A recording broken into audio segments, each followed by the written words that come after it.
So bear with me on this one. You'll try it after, so we can give a thumbs up or thumbs down. We're making a chickpea cake. So we're using chickpea flour in here. I'll see. Okay, so I've got a shell in there, and I'll show you the trick. So you just Not dip. just me.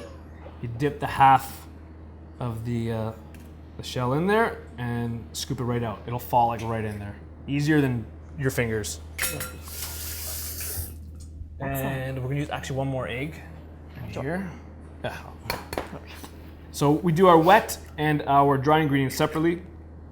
Just makes it a lot easier. This isn't a finicky baking recipe. I do not like finicky. If you know me, I do not like finicky baking recipes. So this is, give or take. You can use a measuring cup. You can use your eyes. It's close enough. So 2 eggs in here, and then the other wet ingredient is some honey. Excellent. And Susan, I'll get you to put I get to do this. in there. So I'm going to make a honey comment. Yes, honey comment. So I get a lot of questions in my practice about which sweeteners are good, which sweeteners are bad. People like to rate things as good and bad. I think honey is better than refined sugar.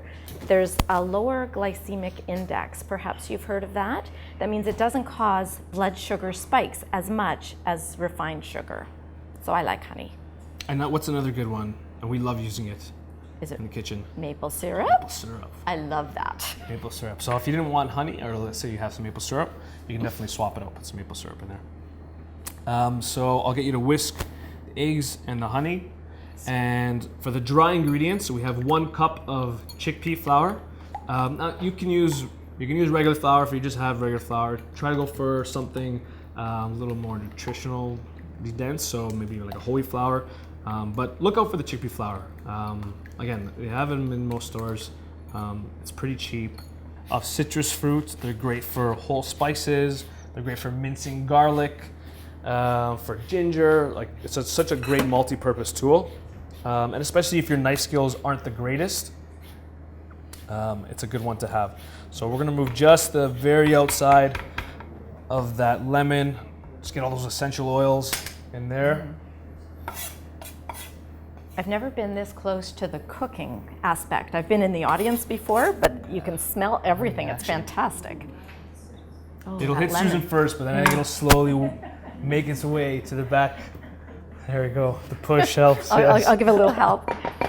And so now we're just going to slowly mix the dry ingredients into the wet ingredients. Should I not have gotten rid of the whisk? It's okay. We'll use a spoon. You cannot make a mistake in the kitchen. Okay, maybe you can, but you learn from the mistakes. So I'll get you to slowly mix that in.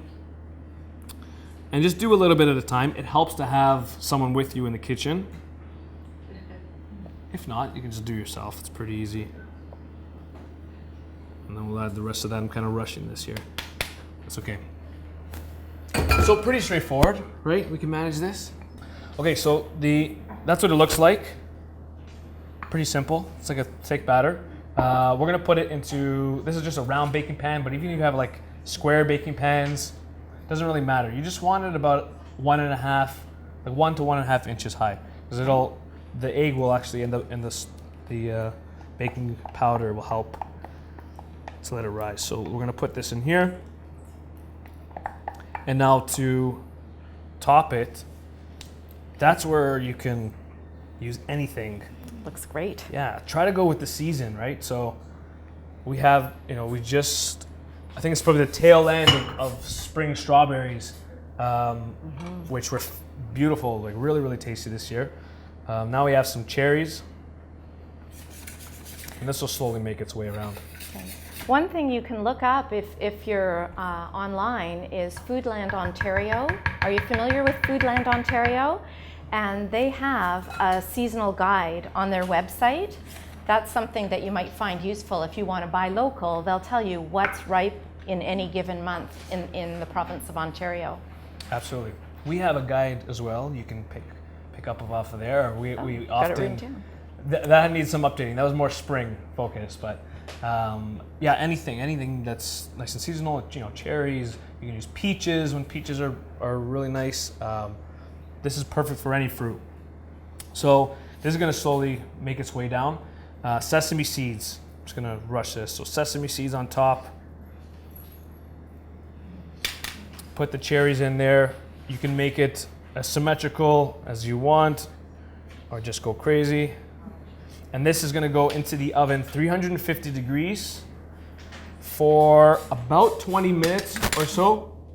And so that's it. So this is like, you know, really nice sort of baked good dessert to bring with you on your picnic. You can wrap it up in the parchment paper. And it's mainly chickpea flour and almond flour. So, you know, definitely a better alternative than you would find flours. And that is it.